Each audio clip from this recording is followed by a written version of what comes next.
Bab 4 Harvey York. Apa? Ekspresi Harvey berubah dan ingin sekali berucap sesuatu. Tetapi saat itu Mandy keluar dari lift dan berkata dengan dingin, "Harvey, jangan konyol." "Apa aku konyol?" Harvey kaget. "Kau tahu betapa pentingnya investasi ini untukku." Mandy memandang Harvey kecewa. "Jika kau lebih mampu, aku tidak akan sampai bersikap begini." Dia menghela nafas dan mengikuti Don keluar. Lalu dia masuk ke mobil BMW-nya. "Sayang," melihat Mandy yang naik ke mobil Don, dia bergegas mengejarnya. Lalu berkata, "Sayang, jangan pergi dengannya. Aku punya uang sebanyak itu. Aku akan memberikanmu $5 juta itu." "Harvey, kenapa kau tidak cari kerjaan saja? Jangan berhalusinasi di sini." Mandy menghela nafas. Tapi Harvey hampir berucap lagi. Don segera mendekatinya dan menepuk pundaknya. "Ada apa? Kau mencari pekerjaan untuk orang tidak berguna sepertimu? Kebetulan sekali, perusahaanku butuh tukang bersih-bersih. Kau mau mencobanya? Kau akan dibayar sekitar $200 setiap bulan. Aku akan membayar $50 untuk subsidi karena demi membantu Mandy. Bagaimana?" Dan sangat serius. York Enterprise adalah perusahaan yang dimiliki keluarga York. Tidaklah mudah untuk masuk ke perusahaan seperti York. Jangan hilangkan kesempatan emas ini. Kau harus pikirkan baik-baik. Harvey menepis tangan Don dari pundaknya.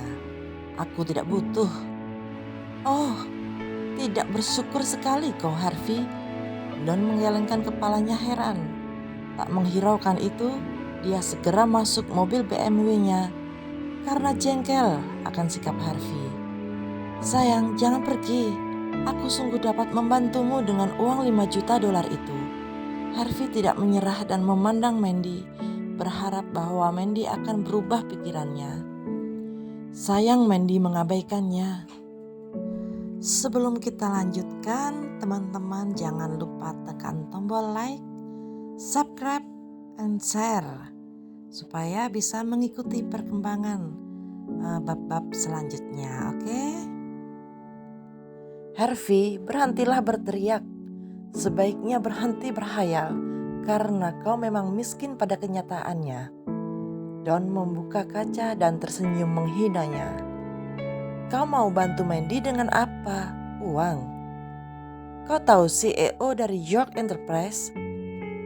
Kau lebih baik kau pikirkan lagi mau kemana kau meminta uang saat kau ditendang dari keluarga Zimmer." Don tertawa lantang. Harvey berteriak, "Don, jangan sombong hanya karena kau kaya." "Oh, maaf." "Pecundang, memang sungguh nikmat menjadi kaya. Aku bisa meminta istrimu untuk masuk ke mobilku karena memang itu kemampuanku. Jika aku ingin dia masuk ke mobilku, dia tidak bisa menolaknya dan harus memenuhinya. Jika aku mau dia bercerai denganmu, dia juga harus bisa melakukan sesuai permintaanku." Don tertawa puas. Setelah Don pergi dengan mobilnya, Harvey berdiri di depan pintu perusahaan Mandy dengan lunglai. "Manajer proyek biasa di York Enterprise bisa membuat istriku masuk ke mobilnya. Bahkan meminta istriku untuk bercerai denganku. York Enterprise hanyalah perusahaan di bawah keluarga York. Sialan." Sembari bergumam, dia mengambil teleponnya dan menelepon nomor yang di hari sebelumnya. "Ini aku bisa membantu York, tapi dengan 2 syarat. Pertama, York Enterprise menjadi milikku mulai hari ini dan seterusnya. Kedua, bantu aku memesan bunga mawar terbaik dari Praha dan kirimkan ke Zimmer Advertising Company dengan karangan bunga yang indah yang paling disukai wanita. Tuan, aku akan melaporkannya ke kepala segera. Kau jangan coba-coba menawar lagi padaku atau aku akan hancurkan York Enterprise." Belum juga orang yang ditelepon menjawab, Harvey telah menutup teleponnya. Di area Gold Coast Villa, setiap villa memiliki desain yang signifikan dan memiliki ciri khas dari desainer interior internasional ternama. Dari tipe keramik yang dipasang hingga tipe pepohonan untuk landscape, mereka semua dipilih dengan seksama. Saat itu, Harvey duduk santai di sofa di balkon rumah. Di seberangnya telah duduk kepala dari York Enterprise yang sekarang menjabat, Jonathan York. Dia adalah paman Harvey, dan dialah yang meminta supir untuk menjemput Harvey untuk mengantarnya ke villa sekarang. Memandangi Harvey yang santai, Jonathan tersenyum dan berkata, "Harv, kita sudah beberapa tahun tidak bertemu. Kau terlihat lebih tampan dan lebih bersemangat." "Paman, aku tidak ada waktu untuk berbasa-basi. Langsung pada topik intinya. Katakan padaku apa yang harus kulakukan untuk membantu keluarga York. Apa yang harus aku ambil alih di sini?" Harvey bertanya dengan tenang dan dia bahkan tidak memandang wajah pamannya, Jonathan. Jonathan meledek, "Harv, kau sungguh terus terang. Kalau begitu aku akan langsung ke intinya." Di saat itu Jonathan terlihat sangat tidak berdaya. Dia adalah orang yang sangat berpengaruh di Niamey. Dia dapat memberi imbas yang besar untuk seluruh kota dengan hanya melakukan sedikit keputusan. Tetapi kini dia tidak memiliki banyak pilihan selain menjadi rendah hati dan pasrah di depan Harvey, mengingat dia akan meminta pertolongannya. "Keluarga kita mengikuti gaya dan investasi beberapa jumlah uang ke saham minyak. Karenanya kita kehilangan banyak dana, maka dana keluarga kita sekarang." "Jangan basa-basi, berapa yang kubutuhkan?" "Tidak banyak, hanya beberapa miliar dolar." "Sial," Harvey terkejut. "Miliar dolar? Pergi saja sana merampok bank." "Soal itu, Kepala York, aku masih ada urusan yang harus diselesaikan. Aku harus pergi." Harvey berdiri segera dan ingin beranjak pergi. "Harv," Jonathan menjadi sangat gelisah. Dia berkata segera, "Kita memang membutuhkan uang sebanyak itu. Jika kita tidak memilikinya segera, dana kita akan dihapuskan dan perusahaan besar kita akan hancur. Di samping itu, aku bisa memenuhi syaratmu." Harvey memandang Jonathan dalam-dalam dengan iba. "Aku mengerti ketulusanmu, tapi masalahnya, dari mana aku punya uang sebanyak itu, Paman?" "Harv, apa kau benar-benar mau melihat perusahaan keluarga ini hancur? Kau memiliki sekiranya triliunan di akun luar negerimu. Kau bisa membantu York hanya dengan memberi sedikit uang dari sana." Jonathan menjadi sangat gugup dan matanya memerah. "Jangan lupakan asal awammu, Harvey." Harvey tersenyum. Ketika dia mendengar itu, wajahnya berubah murka. "Paman, seingatku aku tidak akan bisa menjadi penerus York saat itu. Ada ratusan dari kita di York. Dulu kau menginterogasiku, mengutukku berapi-api. Aku sangat berkontribusi saat itu di keluarga, tapi aku malah ditendang keluar seolah aku hanya orang busuk. Sekarang kau memintaku untuk ingat dari mana asalku. Kau tidak pikir itu konyol? Mengapa kau tidak berpikir bahwa aku adalah orang yang mengumpulkan semua dana di keluarga selama ini, bekerja susah payah banting tulang demi keluarga ini? Kau menikmati hasil kerjaku dan membuangku pada akhirnya. Aku menjadi menantu dari keluarga lain beberapa tahun ini. Hidupku menjadi sangat menderita. Kau bahkan tidak mengunjungiku atau bahkan memberiku pertolongan. Jika kau tidak mengalami krisis, apa kau sekarang akan mengingat penerus sebelumnya?" Harvey berkata sangat lantang dan jelas. Jonathan tertegun. Dia berkata, "Harv, kami salah. Tolong biarkan kami meminta maaf padamu. Kami mohon ampunanmu dengan tulus. Tapi kami membutuhkan pertolonganmu menghadapi krisis ini dahulu. Mulai dari sekarang, kau akan menjadi CEO York Enterprise. Walaupun York Enterprise adalah perusahaan yang tidak begitu besar dahulu, tetapi sangat berpotensi, terfokus pada investor keluarga.